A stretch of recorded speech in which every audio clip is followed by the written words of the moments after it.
Manchester City 3, Manchester United 1, a result that we all expected, but it is a disappointing result at the end of the day. No matter what your team is, no matter what the occasion is, facing Manchester City, you always go out there to win.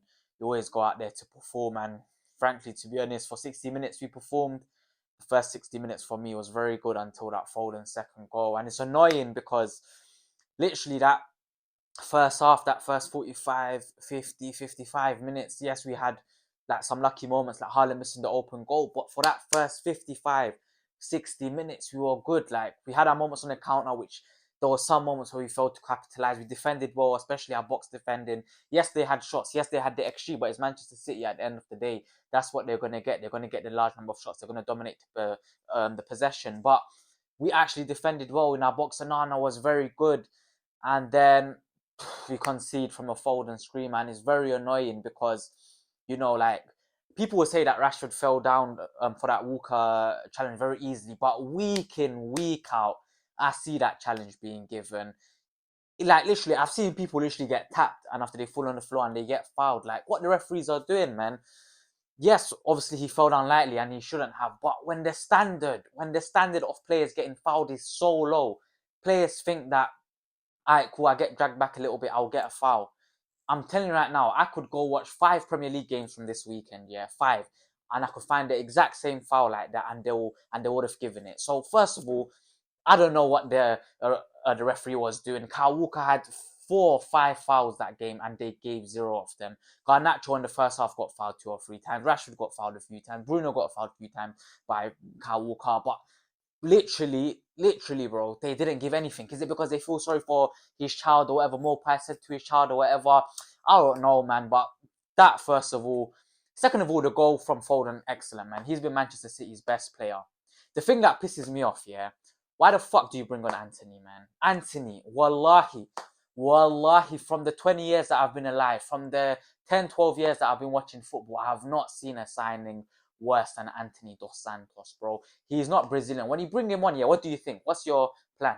He's a flipping wing back being designed as a winger, man. He can't attack. He can't score goals. He can't assist. He can't cross. He can't play on transition.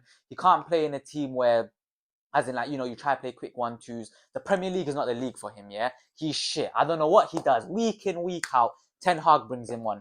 I don't care if you bring on Forsen. I don't care if you bring on Ahmad. I don't care if they're shit. Anthony, he's had 50, 60 games. I don't know how many chances he's had at this club. Week in, week out, he comes on, he plays shit. I don't know what Ten Hag wants from literally him to come on, bro. It's like when you look at the fridge at home. You look at the fridge the first time, and there's nothing there. You go back 20 minutes later and you think something's gonna spawn out of nowhere. No, it's the same shit in the fridge. What does he do? He brings on Anthony every single week. 100 million. I'm telling you right now, I'm not a scout, I could have looked at the Championship. I could have looked at the Bundesliga. I could watch 5 games from both those leagues, any leagues, and I promise you, for that 100 million, I could have bought you the next Messi. I could have bought you the next Ronaldo. But no, he wants to go sign Anthony, Enough about that rant. Next, we move on to Amrabat, The subs were fucking stupid. Amrabat, bro. Why did we sign him?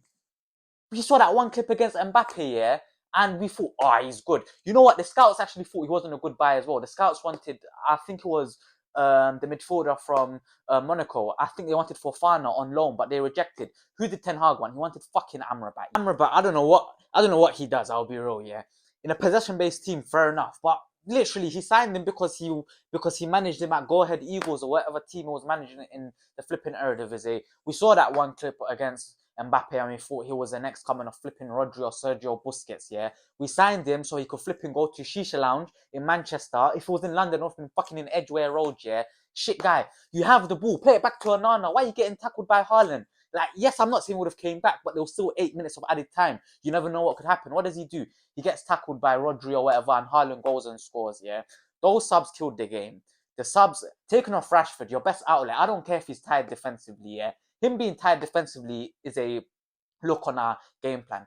Look at the way Doku, Foden, Bernardo Silva, De Bruyne, look how much time they had the ball. Look how many one-on-ones they had, Marcus Rashford is a player that should not be doing that much defensive work. I do not care. No top winger in the world has to do as much defensive work as him. And when he don't track back and when he don't press, the fans get on him. Shall I tell you why? Because that's not his job. He shouldn't be, as in, yes, pressing, he should be doing, but defending back that much, that's not his role, man. Marcus Rashford is a world-class winger, yeah? And again, you saw his goal today, top player. Against the top six, his record is very good. But the game states that we keep on putting him week in, week out. Defend for your life. Run, do 100 yard sprint, up and down, yeah. Why do you think our players get injured? Yes, our lineup was poor today. And obviously, like I said, I wasn't expecting anything. I wasn't expecting a result. But obviously, every game that we go into, I'm always confident. But Mount is out. Højlund is out. Lisandro Martinez is out. Luke Shaw is out.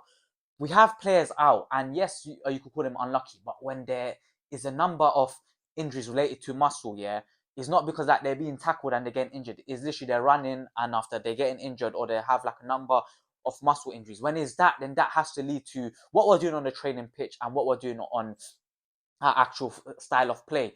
And what we do is we play heavy metal transition football. We leave our line so deep and we ask the wingers and attackers cover that ground, go up and down constantly. As soon as we get the ball, what do? We try to do some quarterback pass to Marcus Rashford, to Garnacho, to Højlund, who obviously is now injured. Even Bruno sometimes has to do crazy amount of running. He's injured and he's still playing. So yes, we lost 3-1 today, yeah, and I'm not angry about the performance results today, but it's a build-up of things. It's a build-up of who is being subbed on. It's a build-up of the players that are playing week in, week out, and it's a build-up of the shitty style of play that we play every single week, yeah? And it's very annoying, shall I tell you why? Because Manchester United were meant to close the gap this season to Manchester City, Arsenal, and Liverpool. And what did we do instead? We regressed. We bought shit players. Our style of play is not, bro, I can't tell you what our style of play is. What I can tell you is transition, but I can't tell you that how are we planning to actually hit them on transition? We don't know. Ten Hag don't know himself. And you know what? Ineos coming in at the right time is a big step, because for me, Ten Hag is not going to last the season and he don't deserve to last the season. His game plan today was decent. The subs killed him. How many times have we seen this season his in-game substitutions have killed him? Anthony keeps on being brought on. Amrabat keeps on being brought on, you know. He keeps on changing the back line to make changes. Like, you know, like for example, where you brought on Kambuala on. Why don't you put Kambuala at centre back, leave Lindelof at left back, and keep Dalot at right back? In a game of that magnitude, you're shifting your back four. Of course, players are going to lose their mind. They're not going to understand the instructions. 60, 70 minutes in, you want them to be like, you know, understanding tactics, but mentally they're fatigued. Physically, they're fatigued. So, of course, for them to catch instructions, change, like, you know, in an instant is not easy for them. So, you know, there are a number of problems, and I'm not really angry about this game, as I've said before, but it's the same bullshit that we have been seeing every single week, yeah? And it's annoying, but we've lost. We've lost once again in the Manchester derby. What can we do? Foden, absolutely sensational. Top four for me is not, well, I mean, it was done after we lost to Fulham, but right now, like, it's just dead in the gutter. Just get me to the end of the season, get a nice cup run, and we will see what happened, man. And that's it, man.